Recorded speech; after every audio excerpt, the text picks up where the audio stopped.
سر پر صداقت کا، عدالت کا، شجاعت کا، لیا جائے گا تجھ سے کام دنیا کی امامت کا۔ السلام علیکم ورحمۃ اللہ وبرکاتہ۔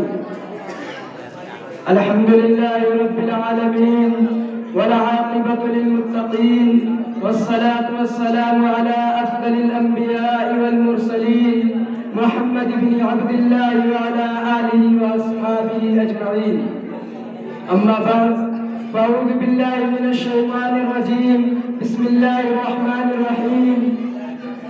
أولئك الذين امتحن الله قلوبهم للتقوى لهم مغفرة وأجر عظيم، صدق الله العظيم۔ صدر محترم معزز اساتذہ کرام اور عزیز طلبہ، آج کی اس بزم میں میری تقریر کا عنوان ہے عظمت صحابہ۔ سامعین کرام، صحابہ وہ ہیں جن کے بارے میں اللہ تبارک و تعالیٰ نے قرآن پاک میں ارشاد فرمایا، اولئک الذین امتحن اللہ قلوبهم للتقوی لهم مغفرۃ واجر عظیم، کہ یہ وہ لوگ ہیں جن کے دلوں کو اللہ نے تقوی کے لیے خالص کر دیا، ان کے لیے مغفرت کا اعلان اور اجر عظیم ہے۔ قرآن پاک ان کی تعریف میں رتب اللسان ہے، جیسا کہ اللہ تبارک و تعالیٰ نے قرآن میں جگہ جگہ ان کی تعریف فرمائی۔ کہیں فرمایا اولئک هم المفلحون، یہی لوگ فلاح اور نجات پانے والے ہیں۔ کہیں فرمایا اولئک هم الراشدون، یہی لوگ راہ یافتہ ہے۔ کہیں فرمایا اولئک هم الصادقون، یہی سچے اور راست گو ہیں۔ کہیں فرمایا اولئک هم الفائزون، یہی لوگ مراد پانے والے ہیں۔ اور حدیث پاک میں رسول اللہ صلی اللہ علیہ وسلم نے فرمایا، لا تسبوا اصحابی فلو ان احدکم انفق مثل احد ذهبا ما بلغ مد احدهم ولا نصيفه۔ میرے صحابہ کو گالی مت دو، اگر تم میں سے کوئی شخص احد پہاڑ کے برابر بھی سونا اللہ کے راستے میں خرچ کر ڈالے تو وہ صحابہ کرام کے ایک مد غلہ کے برابر بھی نہیں ہو سکتا، اور نہ ان کے آدھے مد غلہ کے برابر۔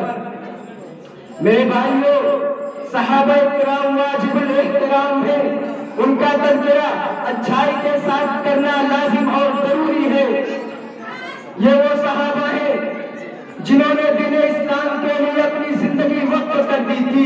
یہ وہ صحابہ ہیں جنہوں نے ہمیشہ دنیا پر آخرت کو ترجیح دی۔ یہ وہ صحابہ ہیں جن کی نعش کو فرشتوں نے غسل دیا۔ یہ وہ صحابہ ہیں جو موت سے نہیں بلکہ موت ان سے ڈرتی تھی۔ یہ وہ صحابہ ہیں جن کو سمندروں نے راستہ دیا۔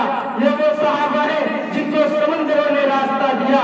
لیکن آج معاشرے میں کہیں حضرت ابو بکر رضی اللہ تعالی عنہ اور حضرت عمر رضی اللہ تعالی عنہ کی عزت کو داغدار کیا جا رہا ہے، تو کہیں حضرت عثمان رضی اللہ تعالی عنہ اور حضرت علی رضی اللہ تعالی عنہ کی شان پر دھبا لگایا جا رہا ہے۔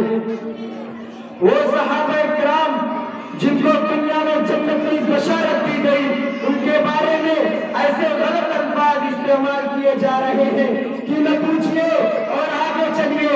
حضرت معاویہ رضی اللہ تعالی عنہ کے بارے میں تو یہ کہا جاتا ہے کہ وہ اور ان کے ساتھی حضرت علی رضی اللہ تعالی عنہ کو گالی دیتے تھے۔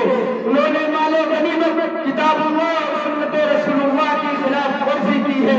میں پوچھنا چاہتا ہوں ان کی برائی کرنے والوں سے کہ عرب میں تپتے ہوئے صحرا اور چرچراتی دھوپ میں ظلم و ستم کس نے برداشت کیے؟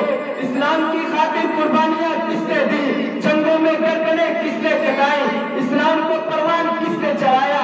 حق و صداقت کا پرچم کس نے لہرایا؟ پیڑ پر پتھر کس نے باندھا؟ فاتحوں پر فاتحہ کس نے کیا؟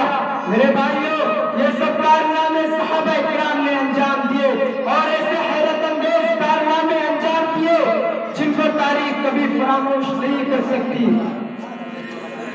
صرف یہی نہیں، قرآن پاک میں تو صحابہ کرام کو رضی اللہ عنہم ورضوا عنہ کا کہہ کر ان کے اللہ کی رضامندی اور خوشنودی کا اعلان کر رہا ہے۔ اور قرآن پاک میں دوسری جگہ ہے، اعد لهم جنات تجری تحتها الانہار خالدین فیہا ابدا۔ تو دعا کر ان کو جنت کا سرٹیفکیٹ اور سند دے دیا ہے. میں چند باتوں پر اپنی تقریر کو ختم کرتا ہوں. وما علینا الا البلاغ.